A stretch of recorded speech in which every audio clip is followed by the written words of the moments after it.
Sự thiết lập. Hầu hết những pháp thoại này đã được ban truyền trước đông đảo những khán thính giả trong những lúc du hành của ngài đại trưởng lão Weibo ở tại hạ phần Miến Điện, vùng ven biển của các nước Miến Điện. Một người hoặc nhiều người trả lời ngài đại trưởng lão Weibo là hàng cư sĩ tại gia ngồi lên phía trước và sát cận với ngài. Một số những pháp thoại đã được phiên dịch từ bộ sưu tập những pháp thoại đã được sưu tập và giới thiệu bởi ông Hete Helan và đã được xuất bản bởi Bộ Đặc trách về Tôn giáo của Miến Điện. Những phần khác thì được sao chép lại từ những băng đĩa do bởi ban biên dịch rồi được dịch sang Anh ngữ. Vì lẽ, chúng đã được truyền tải một cách không sửa soạn trước, ấn khẩu. Những pháp thoại đã phải lặp đi lặp lại và đã được hiệu đính một cách qua loa nhằm để cho chúng được thích hợp hơn trong việc đọc.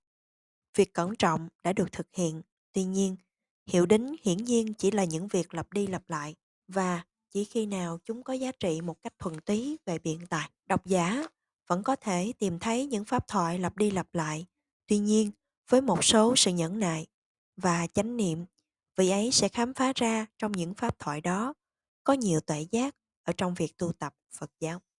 Ngài Đại trưởng lão Weibo đã không phải là một học giả và những pháp thoại của Ngài đã không có nghĩa là cho bậc trí tuệ, là người ưa thích việc nghiên cứu về triết học Phật giáo để tu tập. Tính đơn giản vui tươi của Ngài, sự nhẫn nại của Ngài, cảm giác đáng yêu về đặc tính khôi hài của Ngài và đức tính khiêm tốn của Ngài. Tất cả những đức tính này đã hiển lộ qua những cuộc đối thoại với khán thính giả của Ngài, soi sáng một khía cạnh của Phật giáo mà không thể nào được nhận thấy thông qua việc đọc những luận thuyết và những văn bản. Hơn thế nữa, những phát biểu của những người trong hàng khán thính giả cung cấp cho chúng ta một cái nhìn thoáng qua về Phật giáo đã được thực hành như thế nào tại Miến Điện ngày nay. Những thuật ngữ Pali đã được dùng trong những pháp thoại. Để hiểu được những bài pháp thoại, độc giả nên quen thuộc với những giáo lý cơ bản của Phật giáo. Những lời giải thích đã được đưa ra hoặc những điểm đã được lựa chọn cho việc giải thích là không nhằm nỗ lực để cung cấp cho một bức tranh hoàn chỉnh về những lời dạy của Đức Phật. Tuy nhiên, chúng sẽ có khả năng làm cho độc giả được liễu tri những pháp thoại đã được kết hợp vào trong bộ sưu tập này. Những kinh điển của Phật giáo nguyên thủy có thể đã được chia làm ba giỏ, còn gọi là tam tạng, và như thế đã được gọi là tam tạng bằng Pali ngữ, ngôn ngữ đầu tiên mà chúng được viết ra. Ba giỏ kinh điển đó là Tạng luật, Vinaya, Pitaka, những quyển sách về giới luật của tu sĩ. Tạng kinh, Suttanta, Pitaka, những quyển sách về những pháp thoại của Đức Phật và những đại đệ tử của Ngài.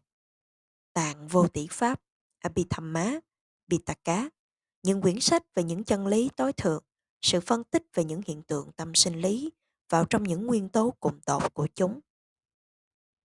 Huấn dụ về học thuật, pháp học. Trong Phật giáo nguyên thủy, gồm có sự nghiên cứu về những kinh điển này. Huấn luyện trong sự thực hành, pháp hành, mà với những pháp thoại này giải quyết một cách chủ yếu.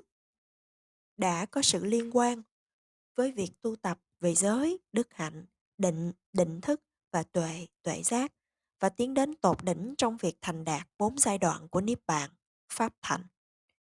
Từ ngữ thăm má, Pháp có thể có rất nhiều ý nghĩa khác nhau, nhưng trong bối cảnh của những pháp thoại này, nó luôn được dùng với ý nghĩa là những lời dạy của Đức Phật. Đối với những vị tu sĩ, huấn dụ trong đức hạnh gồm có việc tuân thủ về 227 điều luật. Sự kết tập về những điều luật này đã được gọi là biệt biệt giải thoát giới và là một phần của tạng luật. Người cư sĩ phải thọ trì 5 hoặc 8 điều luật của việc huấn dụ, 5 giới luật, ngũ giới hoặc là 8 giới luật, bát quan trai giới. Ngũ giới. Thứ nhất, tránh xa việc sát, bất luận, hữu sanh mạng. Thứ hai, tránh xa việc lấy vật không được cho. Thứ ba, tránh xa việc tình dục, tính dục tà hạnh. Thứ tư, tránh xa việc nói không thật. Thứ năm, tránh xa việc ẩm tủ và những trắc sai. Bát quan trai giới. Thứ nhất, tránh xa việc sát bất luận hữu sanh mạng. Thứ hai, tránh xa việc lấy vật không được cho. Thứ ba, tránh xa việc đắm say tính dục. Thứ tư, tránh xa việc nói không thật. Thứ năm, tránh tránh xa ẩm tủ những chất say. Thứ sáu, tránh xa việc thọ thực nặng sau nửa ngày. Thứ bảy, tránh xa việc nhảy múa ca hát nghe nhạc và những buổi trình diễn khiếm nhã. Xa việc dùng những tràng hoa hương liệu và những thuốc thoa thơm. Xa những vật để tô điểm trang sức. Thứ tám, tránh xa việc ngồi những nơi cao và sang trọng. Phạm vi hoạt động của giới luật thì hiển nhiên là rất rộng lớn. Những điều học chỉ là những điều cơ bản, tuyệt đối của chánh hạnh, đức hạnh, người cư sĩ Phật giáo đã buộc phải thọ trì. Mục đích của giới hạnh hoặc hạnh kiểm là nhằm mang lại sự kiểm thúc về thân hạnh và ngữ hạnh. Samadhi, định, định mục của tâm thức và luôn kiểm soát tâm thức. Đức Phật đã chỉ dạy 40 kỹ thuật để thành đạt định và sổ tức là một trong những điều đó. Đức Phật đã chỉ dạy rằng giới luật là một điều kiện tiên quyết của định. Panya, tuệ. Tuệ, sự hiểu biết thông qua kinh nghiệm cá nhân về những đặc tướng mà Đức Phật đã nói đã là thực tính của tất cả hiện tượng hữu duyên, có nghĩa là vô thường, bất thường, khổ đau, bất duyệt ý và vô ngã, sự vắng mặt của một thực ngã thường hằng, như là cái tôi, tự ngã hoặc linh hồn, đã được thành đạt thông qua thiền minh sát. Trong thiền minh sát, tâm thức được thiết lập ở một trạng thái quân bình hoàn hảo và bấy giờ sự chú tâm đã được hướng vào. Đặc tính thay đổi, vô thường hoặc đặc tính bất duyệt ý, khổ đau hoặc đặc tính phi bản ngã, vô ngã của tất cả các hiện tượng tầm sinh lý. Giới, định và tuệ đã được gọi là tam học, ba bộ huấn dụ, bộ ba huấn dụ. Ngoài sự phân tích bộ ba này, chúng ta thường nhìn thấy một bộ hai, đức và hạnh, chánh hạnh, trì giới và tu tiến, sự tiến hóa tâm linh, định và tuệ. Một phương pháp liệt kê khác đó là xả thí, sự rộng lượng nếu không được kết hợp vào trong giới luật. Thứ hai, trì giới và thứ ba, tu tiến. Cái mà đã thường được gọi là một hữu tình, có nghĩa là chư thiên, chư phạm thiên, nhân loại, súc sanh, vân vân, đã được nhận thấy trong Phật giáo chẳng là cái chi cả, mà chỉ là sự hợp thành và sự phát sinh liên tục và sự hoại diệt của những hiện tượng tâm sinh lý, tâm thức, trong Pali là danh và vật chất là sắc. Tâm thức và vật chất, danh và sắc, cả hai là vô thường hoặc bất định. Tuy nhiên, trong việc giảng giải chi tiết về lý thuyết vô thường, Đức Phật bắt đầu với cách vận hành điều mà tạo ra vật chất, và vật chất như đã được biết đến bởi Đức Phật là vô cùng cực tiểu so với nguyên tử mà khoa học đã khám phá ra. Đức Phật đã làm cho những môn đệ của Ngài được biết đến nó, rằng tất cả mọi sự vật mà hiện hữu, đó là hữu sanh mạng hoặc là vô tri vô giác, đã được hợp thành bởi những sự tổng hợp vô cùng cực tiểu so với những nguyên tử. Từng mỗi cái diệt đi cũng đồng thời phát sanh lại.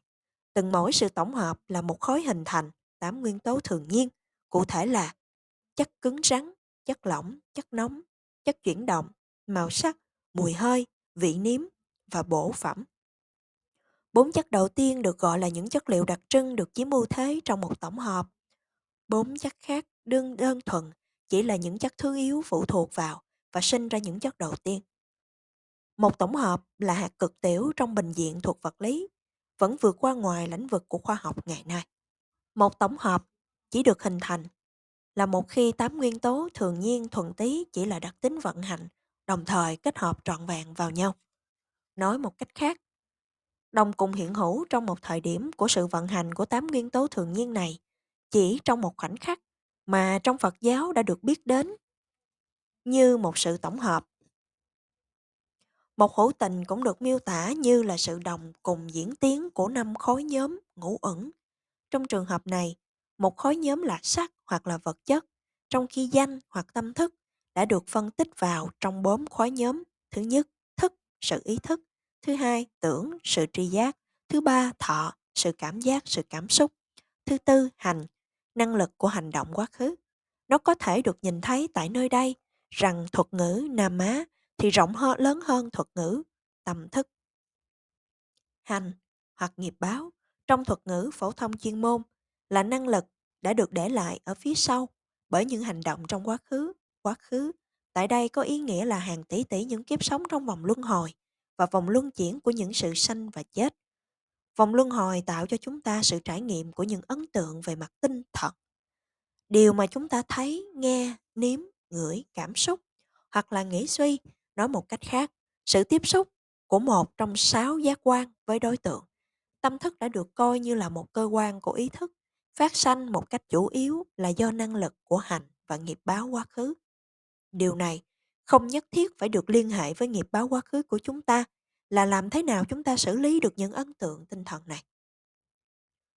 Có 3 phương hướng có thể xảy ra của việc tạo tác đối với một xúc giác hoặc một ấn tượng tinh thần: thiện, sự tạo tác khôn khéo; bất thiện, sự tạo tác không khôn khéo; và vô ký, sự tạo tác trung tính. Nói một cách thực tiễn, việc tạo tác trung tính chỉ có thể có đối với một bậc vô sinh, có nghĩa là đối với một vị lịch duyệt không còn tham muốn, tham, hoặc không còn ác cảm, sân, và tâm thức của người này không còn mê mờ bởi bất luận một hình thức nào của si mê, si, về tứ thánh đế, như đã được dạy bởi Đức Phật. Tuy nhiên, mỗi hữu tình tri thức thì có khả năng tạo tác những thiện hạnh hơn là bất thiện hạnh.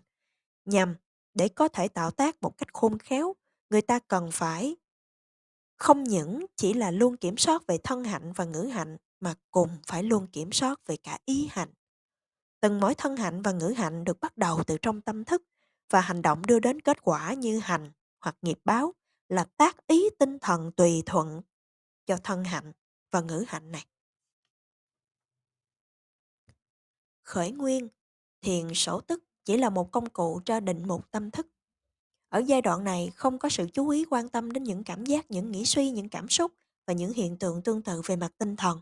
Sự chú ý của tâm thức là có nghĩa an trú với sự tỉnh giác chuyên nhất và sự tiếp xúc vật lý, gió lướt qua trên da, dưới lỗ mũi và ở trên môi.